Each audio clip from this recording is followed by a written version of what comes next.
Good evening and welcome. Thank you for being here today to share in our joy. My name is Nelson Saha. Friends across the globe know me as Max Parthas, spoken word artist, social activist, and slavery abolitionist. I'm also a father and grandfather many times over. I'm a husband, a mentor, a brother, and a friend.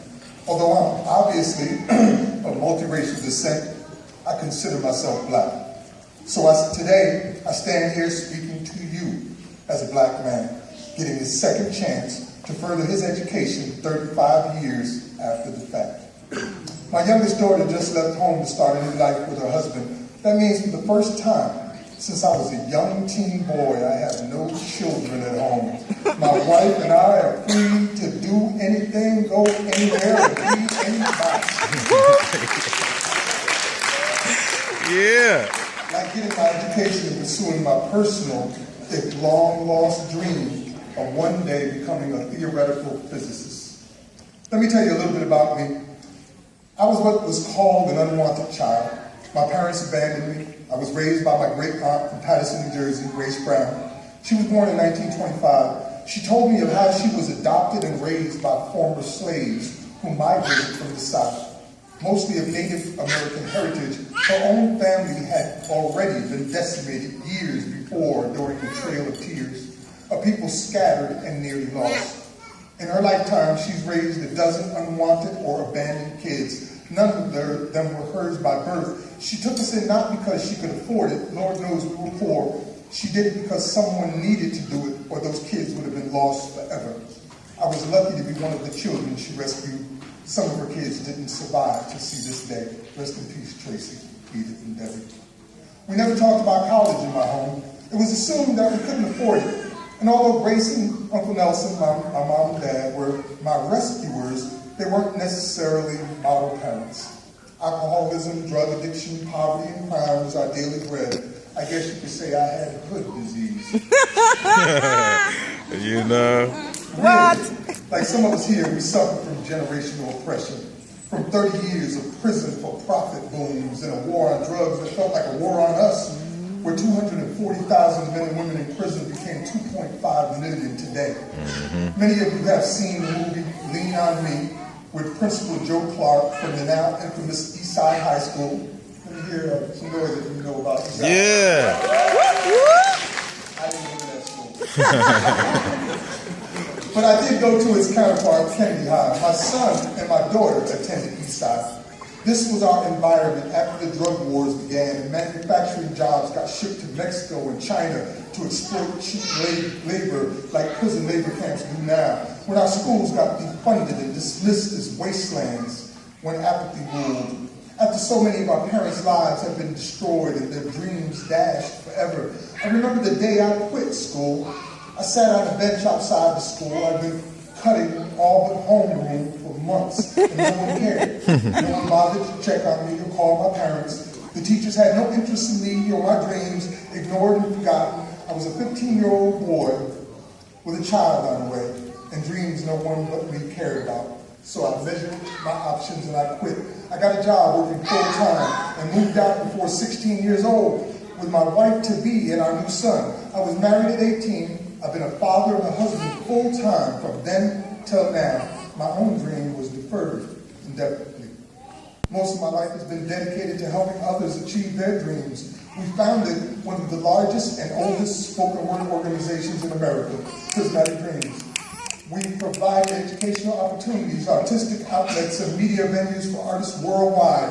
We published over 150 authors nationally, some that might be here today. Say what? I've mentored hundreds of kids personally and thousands indirectly. Every week, I host a radio program called New Abolitionist Radio, where we discuss modern-day slavery and human trafficking in America through the prison for profit, aka convict leasing programs, and the school-to-prison pipelines. We discuss the exploitation of the 13th Amendment exception clause and the fact that 2.5 million adults are in prison right now, the largest prison population in the world. We talk about the 2 million children arrested every year, 95% of which are in prison for nonviolent crimes. We inform our audience that 7 out of 10 kids who end up in juvie prisons never finish school. We tell how 1 in 6 black men can expect to go to prison, and if trends continue, it will be 1 in 3. I visit these prisons and schools. I inspire and educate the kids, and I try to give them hope. This year, my wife and I received the Lifetime Achievement Award from the spoken word community in honor of paving the way for generations. She's right over there in the audience, Laura Saha, aka Tribal Rain. Give a bow or wave. Also in the audience is my granddaughter Kim and a few loving friends who see me as an inspiration. My wife is that one person who also believed in me, who wanted me to follow my own dreams with the same passion I had for helping others achieve theirs. When I came to the Magic Johnson Community Empowerment Center to ask for help, I met Dottie Garrett. I love you, Dottie. You believed in me too. You showed me it wasn't too late to look for old dreams deferred. You knew I was different and you treated me like that. We're not all here just to get a job that pays well in whatever field is currently popular. There are people today here who aspire to be more, who think like we used to think before 60 years of Brown versus Board of Education showed us we are more separate and unequal than ever before. Look at the color of the faces here today and tell me what you see. People who need help recovering from atrocities on our communities which never ended in 1865. Most times when I mention I want to be a physicist, I get a strange look like it's unexpected and unusual. It shouldn't be. We should want more than enough to survive. We should want to thrive. To do that, you need the freedom to dream and a source of hope. For me, that source of hope is Dottie Garrett and the Magic Johnson Community Empowerment Center in Eastover, South Carolina. Please, help her to keep helping others. Education is a source of freedom to aspire. Recently, the question was asked on national TV, what has Magic Johnson done for black people? Let me tell you, me. I'm what he's done for black people. You. Some of you who are here today is what he's done. He made a way for me and you when there was no other way. A way for us to be here today holding on to a long deferred dream. I wish he and others who are able, could, and would provide a way to do it for so many more. Color me grateful. You know, I know a lot of stars, but I never met Magic. And he hasn't walked into the center and said to me, yo, Nelson, we're going to get you those degrees you wanted. But I know chaos theory states chaos is subject to initial conditions, and even small perturbances in a system's dynamics can affect the entire system, like this speech. It's called the butterfly effect. Magic's concern for our communities and his willingness to invest in people like you and me are the butterfly's wings flapping, the initial conditions of creation.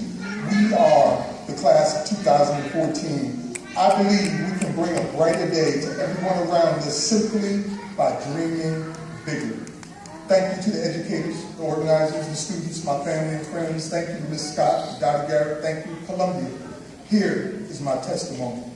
It is a dream deferred by Langston Hughes. What happens to a dream deferred? Does it dry up like a raisin in the sun or fester like a sore and then run? Does it stink like rotten meat or crust over and sugared over like a syrupy sweet? Maybe it just sags like a heavy load or doesn't explode. God bless and good luck. Good luck.